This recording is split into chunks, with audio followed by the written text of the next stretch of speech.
Après plusieurs jours de combat autour de la capitale du Nord Kivu, les rebelles du M23 ont pris mardi le contrôle de Goma. Le chef du groupe armé, Sultani Makenga, paradait avec une centaine de ses hommes dans la ville à la mi-journée. Aux abords de Goma, les affrontements entre les troupes du M23 et l'armée régulière congolaise se sont faits plus intenses mardi à l'aube. Et ce, à l'issue d'un ultimatum lancé par les mutins à Kinshasa. Ils exigeaient la démilitarisation de la ville et l'ouverture de négociations, une requête rejetée par les autorités de la RDC.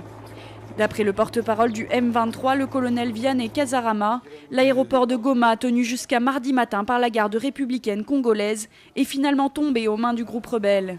Selon plusieurs témoins, les rues de Goma sont actuellement désertes. Outre les mutins, seuls quelques véhicules des forces onusiennes en RDC circulent dans les rues. Selon les dires de Vianney Kazarama, les mutins n'ont pas rencontré de résistance de l'armée loyaliste ce mardi à Goma.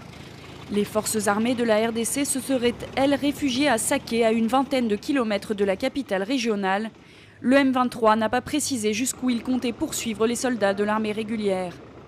De Kinshasa, le président congolais Joseph Kabila a aussitôt lancé un appel au peuple ainsi qu'à toutes les institutions à se mobiliser contre cette agression, une agression que la RDC impute à son voisin rwandais. C'est difficile de dire qu'il faut garder le calme, mais effectivement, il faut garder le calme. Le Congo doit continuer à se préparer. La mobilisation doit se poursuivre, pas seulement au Nord Kivu, pas seulement au Sud Kivu et la province orientale et ailleurs, mais sur toute l'étendue du territoire national.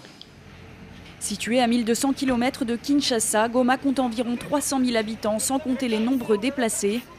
La ville a déjà été occupée à 2 reprises par des rébellions soutenues par le Rwanda, en 1996, puis une nouvelle fois 2 ans plus tard. Depuis le mois de mai, le M23 sème le trouble dans l'est de la RDC, où il affronte l'armée régulière, principalement dans les 2 provinces du Kivu, riches en ressources minières. Selon un rapport des Nations Unies, le groupe rebelle est soutenu activement par le Rwanda et l'Ouganda, ce que Kampala et Kigali récusent. Lundi, les autorités congolaises ont accusé une nouvelle fois le Rwanda d'avoir orchestré cette rébellion et assuré Kigali que le pays résisterait jusqu'au bout. Joseph Kabila s'est montré rassurant. Il a affirmé que la RDC parviendrait à se sortir de cette nouvelle épreuve. Nous avons déjà eu à vivre et aussi à vaincre des situations pareilles dans le passé 2009, le passé c'est 2001, 2002, 2003. Le pays était divisé, mais avec la détermination, les efforts de nous tous et la participation de toute la population sont parvenus à réunifier le pays, à défendre l'essentiel, notre indépendance et la souveraineté de notre pays. Ça sera le cas et certainement que la victoire elle est de notre côté. Côté international, les médiations patinent.